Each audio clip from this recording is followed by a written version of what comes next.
Assalamualaikum anak-anak, selamat malam. Maaf ya, Bunin baru membuat video pembelajarannya malam ini karena dari tadi ada dinas luar. Nah, langsung saja. Untuk soal subtema 2 kita bahas nanti ketika ada waktu luang ya. Sekarang kita lanjutkan materi saja sampai ke subtema 3. Bentar ya. Oke, sampai subtema 3 halaman 46, silakan dibuka. Nah, aturan keselamatan dalam bis. Tulisannya bus, tapi bacanya bis. Aturan adalah tata tertib yang harus dipatuhi. Aturan bisa dibuat di mana saja. Contohnya aturan saat perjalanan menggunakan bis. Nah, di sekolah kita juga ada peraturan kan, contohnya kamu tidak boleh datang terlambat. Itu sudah kita pelajari di tema sebelumnya. Nah, sekarang aturan keselamatan di ini dalam perjalanan. Nah, salah satunya di bis. Oke, Benih lanjutkan ya. Aturan ini dibuat agar penumpang merasa aman dan nyaman dalam perjalanan. Selain itu, dengan mematuhi aturan penumpang dapat menikmati perjalanan dengan baik dan selamat dalam perjalanan. Kamu pernah tahu di dalam kendaraan itu biasanya kan ada ini ya, contohnya sabuk pengaman. Nah, kalau ada sabuk pengamannya itu silakan digunakan. Tapi kalau tidak ada, ya enggak apa-apa. Sebisanya kamu tidak melakukan tindakan-tindakan yang bisa membahayakan. Contoh, ketika kamu naik bis, usahakan jangan berdiri ya, kan kamu masih kecil. Pegangan yang ada di atas bis itu biasanya kan ada pegangannya ya. Kalau misalnya kursinya nggak cukup kan ada yang berdiri. Nah, diusahakan kamu tidak berdiri karena kan masih kecil. Selain itu juga pegangannya itu kamu belum sampai. Nah, kalau misalnya bisnya itu pas ngerem mendadak bagaimana? Nah, kamu kan belum tentu bisa menjaga keseimbangan tubuhmu. Jadi keselamatan ketika di dalam bis juga perlu untuk diperhatikan. Kemudian ada beberapa aturan yang harus kita patuhi baik saat akan naik atau keluar dari bis. Peraturan tersebut antara lain duduk pada kursi yang sudah disediakan, tidak mengeluarkan anggota badan ke jendela karena berbahaya. Nah, contohnya seperti dada-dada gitu, tangannya sampai keluar ke jendela, itu sebaiknya tidak dilakukan karena nanti bisa berbahaya. Takutnya ada kendaraan lain yang melintas di sebelah bis. Nah, takutnya nanti kamu tidak memperhatikan kendaraan tersebut, kemudian ya jangan sampai gitu kendaraan itu mengenai tanganmu, kan berbahaya. Kemudian berdoa kepada Tuhan untuk keselamatan sebelum berangkat. Kalau misalnya dalam agama Islam itu ada doanya. Insya Allah ini sebenarnya Bunin mau menerapkan ketika kita berangkat KTS, berhubung KTS-nya ditunda, nanti Bunin ajarkan ketika kita bertemu.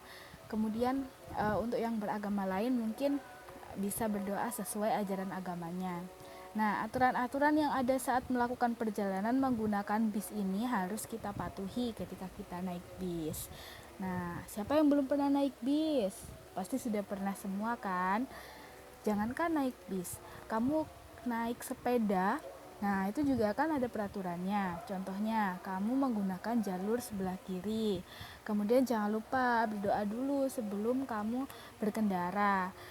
Kemudian usahakan kamu menggunakan pengaman kalau kamu mau berkendara di jalan raya. Contohnya menggunakan helm, pelindung siku, pelindung lutut. Nah, seperti itu diusahakan digunakan ya supaya lebih aman kalau punya. Kalau tidak ya sebaiknya kamu tetap berhati-hati ketika berkendara sepeda. Kemudian lanjut, salah satu keselamatan dalam bis adalah berdoa kepada Tuhan. Nah, coba kamu perhatikan tulisan Tuhan itu menggunakan huruf kapital. Itu ada di video kemarin ya. Kemudian contoh lain, contoh nomor 1, berdoa kepada Tuhan sebelum berangkat. Walaupun Tuhan di situ ada di tengah-tengah kalimat, tapi karena dia menunjuk Tuhan, maka harus menggunakan huruf kapital depannya. Kemudian nomor 2, semua makhluk di bumi adalah ciptaan Tuhan yang Maha Esa.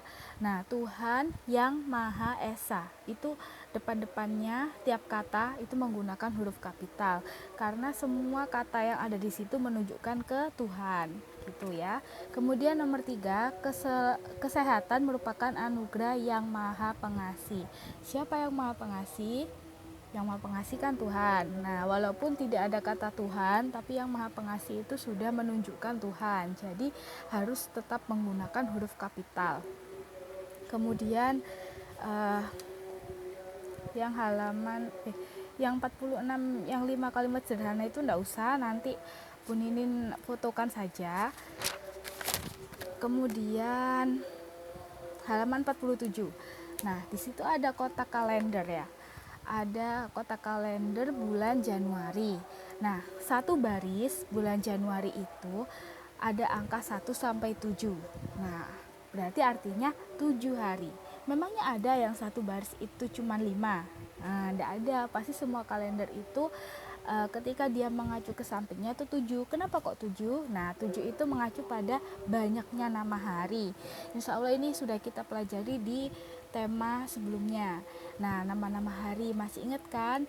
Senin, Selasa, Rabu, Kamis, Jumat, Sabtu, Minggu itu nama-nama hari. Nah, insya Allah kalau hari kamu lebih hafal, karena teman-teman kan ada jadwal piket. Itu yang lebih mempermudah kamu menghafal nama-nama hari. Kemudian halaman 47 ada soal ayo berlatih. Nah, itu matematika. Asik nih. Soal nomor 1, Nisa akan mengikuti perlombaan menyanyi lagu daerah. Ia melakukan persiapan selama 2 minggu. Nah, berapa hari Nisa mempersiapkan atau persiapannya? Tadi 1 minggu kan ada 7 hari. Sekarang itu pertanyaannya ada 2 minggu. Berarti 7-nya sebanyak 2. Ntar Punin cari kertas dulu ya. Oke, kita lanjutkan pembahasannya. Tadi kan 1 minggu itu ada 7 hari. Nah, Nisa itu persiapannya 2 minggu. Berarti 7-nya ada 2. Nah, 7-nya ada 2. 7 ditambah 7. Atau kalau bentuk perkalian, kamu kan sudah belajar perkalian. Ini tema semester 1 dulu. Nah, 7-nya ada berapa ini? Sebanyak 2 ya. Tulis dulu. 2 kali 7. Nah, 7 ini niru angka yang ada di sini. Sudah deh, sekarang tinggal dihitung. 2 kali 7 sebanyak 14 hari. Oke. Masih ingat tidak caranya? Nomor 2 ya sekarang. Budi dan teman-teman mengikuti lomba menari. Mereka berlatih selama 5 minggu. Berapa hari Budi dan teman-teman berlatih menari? Nah, berarti 7-nya ada berapa nih? Ya, benar, ada 5 ya. 1, 2, 3, 4, 5. Nah, kalau diubah ke bentuk perkalian, 7-nya ada 5. 5 kali 7 sama dengan 35.